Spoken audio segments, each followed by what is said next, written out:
Welcome to my channel. Today I'm super excited to interview Else. Else is currently advising many companies as a freelance product manager. Today we're going to talk about she made the transition. We're going to dive into the pros and cons and also give tips on how you can yourself kickstart as a freelance product manager. Can you walk us through your story? What was your first stepping stones that moved you towards the direction of becoming a product manager? Sure.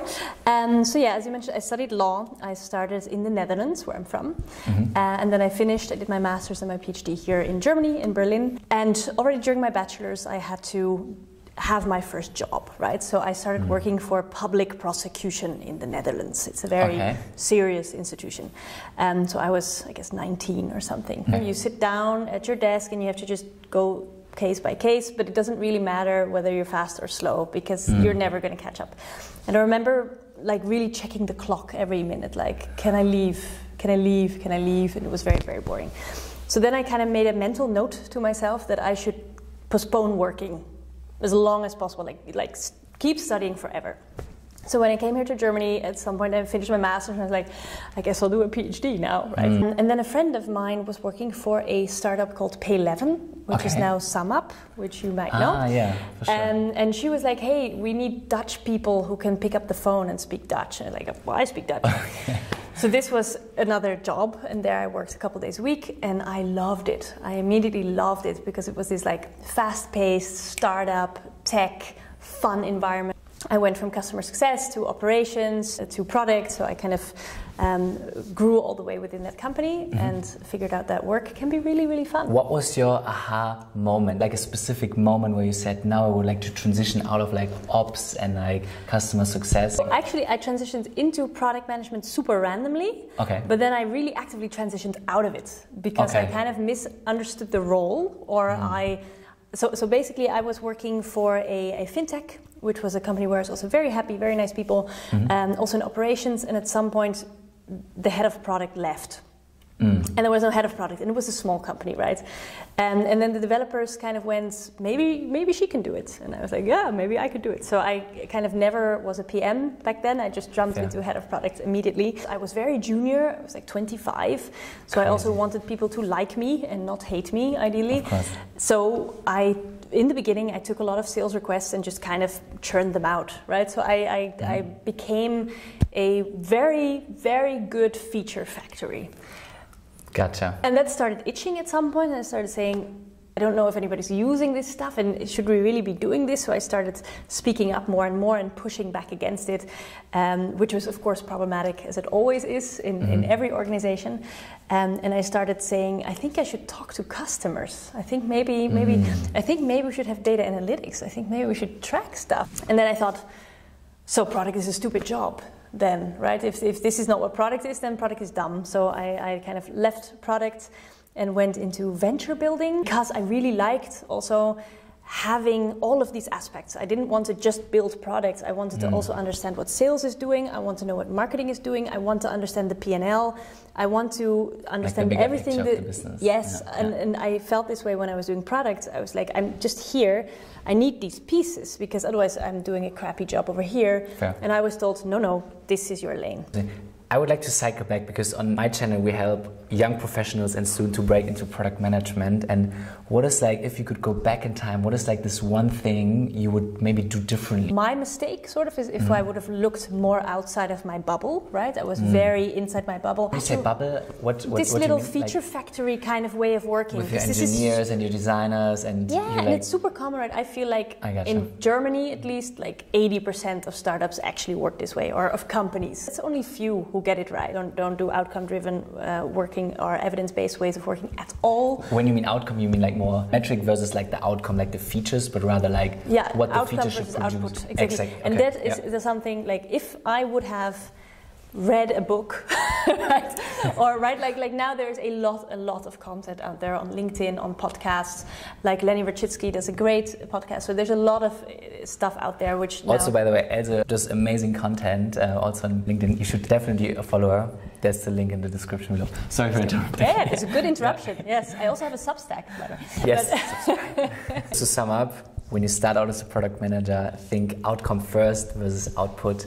Now let's shift towards freelance product management. I've seen like on like LinkedIn, there are a few freelance product manager, but it feels like it's still a rare breed. And can you, I don't know if that's maybe a wrong perception, but can you walk us through like what was your aha moment, transition, and what shaped you to like do this? So it wasn't really a super clear aha of I'm now going to kiss permanent employment goodbye forever, like unleash the shackles, let me go freelance forever. Not really. It was more like, okay, I've been working in permanent roles for a little over 10 years now, that I very much wanted to get really good at two things. Which is number one, helping teams move to more outcome-driven ways of working. And I thought, okay, if I just focus on this piece and also become the person who does this thing for organizations, I get to do it many times, and I'll see different organizations, and I'll go through this process many times. I'll be able to test multiple frameworks. I'll be able to sharpen my tools so that I can be really, really good at this. Nice. And the second thing that I want to be really good at is helping companies identify their ICP, which I think is a big thing in B2B SaaS. If you want to build a good product, is to understand who that product is for. For sure. And so it's something I care about a lot, and I want to also be very good at helping companies go through that process. What is maybe one downside of being a freelance product manager? Several things, right? Number one, obviously, is uncertainty. Yeah. Obviously, there's a lot of uncertainty, right? So you have to be able to handle that. And this is why I would also recommend going into it a bit later in your career. What does it mean later in terms like of for me, years of experience? Years of experience, because it's, I think, maybe I'm wrong, right? But my feeling is that it's important to be able to sell yourself as an experienced person so that you get paid like that. Because if you get paid as a junior, you can't afford a 3-month gap without a project, right? You won't eat. Fair. But if you're a senior, you can have these gaps. You can you can kind of build a buffer for that risk. So I think that's important. So the uncertainty is a really big one. Another big downside for me that I feel is that I do miss being in a team, really, right? So I do interim leadership or interim PM gigs, which I really enjoy, because then I feel quite close. But in the end, I do leave, and often they are also remote, they're across the world. So I used to just go into an office and see my people every day, and that's something that I do miss. Did you do something to like hedge the uncertainty? Like, did you prepare to make this move? Because I know you create content a lot. So was this like a conscious choice already creating content, then to acquire your first client? Like, how did you think about this transition, and how did you actually acquire your first client then? So exactly, I did spend a lot of time thinking about my positioning. I thought a lot about my positioning, my hook. Who am I going to be in this marketplace, right? Which I have refined over and over, and I will continue to refine probably. And I thought a lot about which channel I'm going to use, right, to get projects. And there I tried some stuff, and quite quickly landed on LinkedIn, like content creation on LinkedIn. Okay. Because I actually very quickly saw positive results. Nice. Like far quicker than you would expect. I don't have a huge followership, but I felt that it's working very quickly, and it's also something that comes very natural to me, because I enjoy writing, right? It's I don't mind, it makes me happy. So that's why cool. it worked. And my first client I found super random. Okay. Super random. Started going to these meetups, as you do. And this is the kind we met also in a meetup, actually, yeah. And the thing is with meetups is that you don't really meet the CEO of the Series A, Series B startup. He doesn't go to the meetup. It's people who are looking for jobs, or like not always, but generally. So I started doing this, and I thought, I'm wasting my time, right? This is not going to get me direct results. And I'm very quick to saying, doesn't get me quick results, kill it, do something else. And then I realized that sometimes the things that don't give you quick results, that don't seem to make sense, magically pan out. Because here I met one founder of a super early stage startup, right? And got to talking to them, and they were asking me if I could coach them on a one-on-one for free. I was starting and did a lot of stuff for free. And then I found another, and then I figured out that they were both in the same accelerator. And then I said, hey, can you maybe both talk to your accelerator that they hire me as a mentor and they pay me? And that I can do.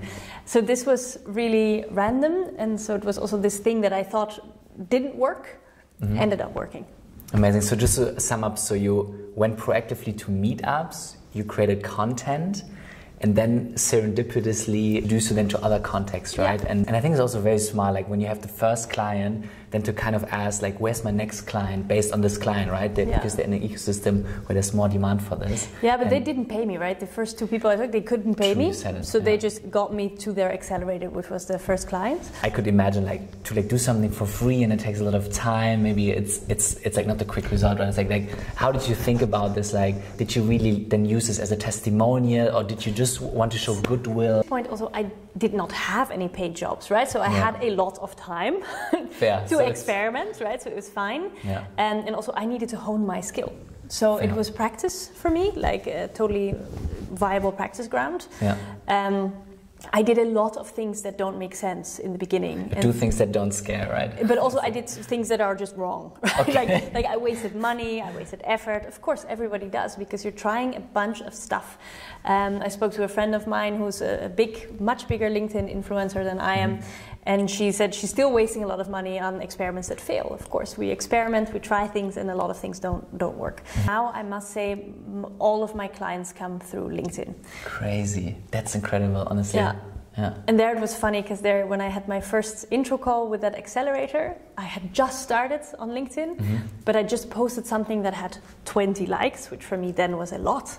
And then the guy who was running, he said, like, I see that you're a LinkedIn influencer. This is very exciting. This is like a halo effect. Like, yes. This is incredible. So it was my first signal of like, there's something here. Nice, I love this. If you now could go back in time, what is like one thing that is top of your mind that you would have done differently? One thing that I would have done differently in hindsight, but what's actually really hard to do, is I talk a lot about finding your number one ICP and niching down. That's my thing, right, that I help companies do. But it's really hard to do that, because it's really scary to pick something to niche down on, like really scary.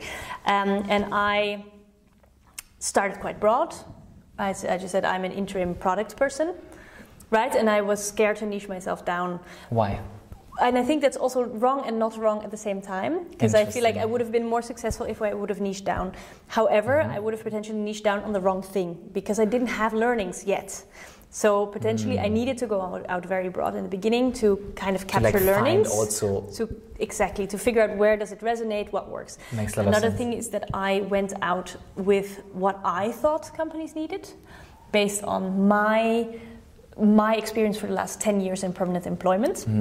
So I went out with my first positioning was, I will help you find product market fit. You are a freelancer, you are a business, right? So you need to craft an offering that is compelling to your target audience. And you can only do that if you know your target audience, right? Sure. And if you can fulfill your promise, right? So you need to be able to craft an offering, and then you need to be able to deliver on that. I figured out that this messaging did not resonate at all. Okay. And then, idiot that I am, started doing customer discovery after. So I started running first, and then I started doing more and more interviews. So I spoke to a lot of leads at Series A companies, and I asked them, what problems do you face? And nobody said, we don't have product market fit. They all believe they have product market fit, or like in many cases. And so I figured out my messaging was all wrong, and I had to change it. Let's talk about some pros. Like, what do you really enjoy about freelancing? Like, of course, there's this digital nomad persona. You can just work from anywhere, and you're a free bird. I'm a very unfree bird, because I have a child, so there's like zero freedom here. He goes to daycare in Berlin, so I'm pretty much stuck. So that's not it. It is a little bit about flexibility somehow. But also not that much, to be honest. I think flexibility is always the core argument that's used. But I was working in tech here, where you have a lot of luxuries. I think when you work for a nice tech company here, you can, right? It's already pretty flexible, I think. Yeah, so the difference in that sense is not so much. For me, a big benefit is that I get to see many environments. I get to know a lot of people. For me, it's always exciting to kick off something new, to kick off something with people who I click with, which is happening a lot because they resonate with the content. So it's often that I think this is going to be great. Nice. And then often it also is really nice. And for me, the big benefit is being able to hone those skills that I wanted to hone, right? So I'm not, we need a head of product, okay, in comes a head of product, but it's like, we need this specific thing, you are the person, come do the specific thing. And that's... I love that. How do you think about growing as a business, as a freelancer, and also to like overcome maybe this like high fixed cost? Like, because also as a PM, it feels to me there's a high fixed cost to like ramp you up in a company context, into the strategy, into the business, to like add value. Like, how do you think about this? So I think you touch upon a real problem there, because a lot of companies, they are a bit hesitant to hire interims because they believe, and they might be correct in thinking, that it takes a long time for PMs to ramp up, to really understand the business, the industry, the products, and all of that stuff, which you can reduce a bit by sticking to a niche. If you work in a space that you've worked in before, that you're experiencing it, the ramp up is a lot shorter. And of course, for me, it's B2B SaaS, which is not really an industry, but a business model. Yeah. But within this business model, I see the same type of tools quite a lot. So I'm quite familiar with certain things, which shortens my ramp-up phase. And secondly, it is true that as a freelancer, you need to get really good at ramping up much faster. Because especially when you work with startups and scale-ups, like I do, they are going to want to see some results really fast, because every penny kind of matters. And so I, for instance, use a 30, 60, 90 plan that I kind of change a little bit for each client that I work with, but I have some tricks up my sleeve that help me deliver results quite quickly. Nice. So that is absolutely important. What is one of these tricks? How do you do this? So one of the places where I usually prod is understanding of their ICP, right? So I work with a lot of Series A scale-up startups who are exactly at this point where they need to focus, right? They have usually been serving a lot of target audience segments, a lot of different ICPs, doing this experimentation stuff, and now it's starting to break them because it's too many versions of the product. It's so unclear. So they need to do this. So I start by asking these questions, and then I help them first get clarity into their current customer base, who's really in there, what's the connective tissue between the people who are succeeding in the product and the ones who are not.